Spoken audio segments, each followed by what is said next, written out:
In 1933, the Amateur Softball Association was born, creating an official set of rules and a leadership organization that still runs to this day. Now in the year 2020, USA Competitive Travel Softball has 120,000 registered teams. That's over 2 million girls nationally playing for competitive organizations. One of those teams is the 18 and under height fast pitch based in Northern California. Travel softball basically is a step before rec. Kind of fills the void between doing it for fun and pushing the development pace to get ready for those who have interest in playing at the next level, which would be a college. Majority of the girls out on the field have been playing as young as 5 years old, and they all have one goal in mind. I definitely want to play college softball. Go to college and play, for sure. I want to play college softball. I want to play college softball. I want to play college softball. Playing all year round through the heat and the cold, these girls prepare to play through all conditions and practice multiple times a week throughout the year. Competitive softball is a sport that never sleeps, until it was forced to.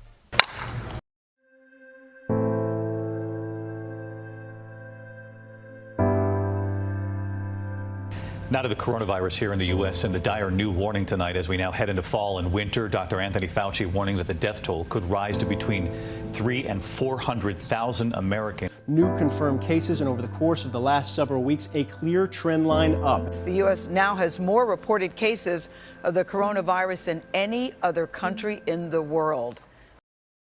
When COVID-19 hit, it closed down all the fields across California and the United States. Once restrictions in other states started to relax, teams had to choose whether to travel out of state for their tournaments or not have a season. It's definitely a little crazy because we had to stop practicing for a little bit and we weren't able to play. And then we started getting into some friendlies on the weekends, but then you have to wear masks when you're on the field, you have to take all these safety precautions, which is definitely a little weird. It's like we haven't been able to travel like in California, so normally we'd go to like down south or we'd go travel like to the beaches when we play, but none of that has been open, so we've been going to different states. We're going to like Texas and Arizona, and we've never been there before. Traveling across the U.S. doesn't come cheap. For parents, they have to pay these bills in order to get their girls exposure in front of college coaches. This season's fees have raised $350 to $400. If she's getting to get out and play and get that exposure, get the showcases, and get in front of the college scouts, then I can live with that. And you think it's worth it? Yeah, I think it's worth it, and it may not be for everybody, but from the day she started playing softball, she wants to go to college and play, and so I don't mind playing a little bit more. My wife, on the other hand, I don't think she's thrilled about the price going up, but at this point, what are you going to do? Coach Mark Watson and his coaching staff have had to incorporate new traveling ways in order to keep the costs as low as possible. We're not asking parents to, buy extra plane tickets for them, put hotel rooms up.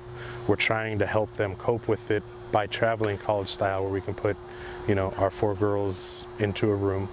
That cuts the cost of a room into 4 per night. We're traveling in vans, 2 vans. 3 weeks ago, we're in Salt Lake City, Utah. We took 2 vans, 11 hours each way.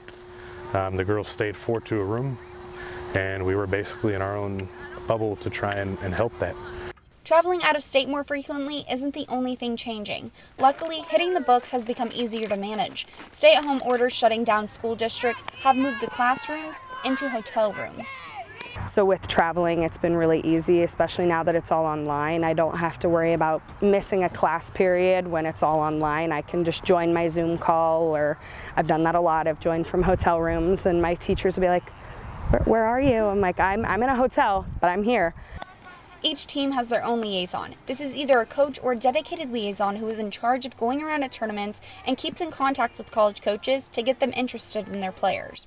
Before everything came to a halt, liaisons could talk to multiple coaches a game. I'm the one that communicates with coaches, introduces them, looks for what their needs are, if there's anything specific, and when I communicate with our players, if I know a particular coach that they're interested in, then I can reintroduce them, share profile information, make sure that they're aware of where we're playing and what our schedule is like. We're just there to help the girls communicate with any coaches that are interested. This weekend, the Hype is traveling up to Medford, Oregon to play in a tournament and hopes to get the girls in front of college coaches, even though they won't be there in person. What is this tournament doing to help get colleges to see what the girls are doing? So they've contracted a company who is actually going to live stream for the 6 fields they're playing the games on. Unfortunately, they couldn't get all 6, which would have been ideal. But the fact that they're putting it together where they can live stream the action on 4 fields, and they're making sure and rotating each team that plays the event will have at least 1 to 2 games on the fields with the streaming. Oh, it's a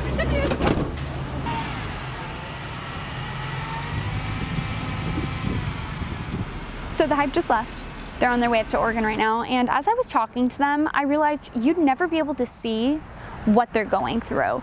You know, they're under a lot of stress trying to find a college to go to, staying on top of their grades, and then trying to fight to play during a pandemic. It's a lot for someone to be under, and I think that you could really tell how much they rely on each other and confide in each other. And to them, this is so much more than just a game. It's a home and a family. As we go into the winter months, tournament directors are not having any luck with reopening California fields.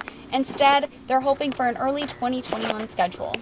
Do you know when you guys will be having any tournaments in California again soon? I reach out on a weekly basis to the city agencies, asking them if they've heard anything from the state, from the government on what they will allow. They've told me so far that they doubt we're going to have any more the rest of this calendar year. I think it's because they're expecting another influx of more COVID cases coming. So I think they're just trying to be, really cautious on whether or not they're going to allow us to host the events or not. I'm hoping we can start again in the spring, but my hands are tied. I have to really wait for them to tell me when I can do it. In the meantime, the girls are going to keep their spirits up and hope that one day soon they'll be able to play a game in their home state. Above everything, they're thankful to be able to play the sport they love as a family. So I kind of rely on softball for like an outlet, like if my day is bad or like if I need to go out and hit a ball or throw with someone, like my interaction with my teammates, I kind of rely on like this sport to like explore myself in a way. The relationship between everyone is really what gets you through it, through the highs and the lows. You always have your teammates no matter what the cause or whatever's happening.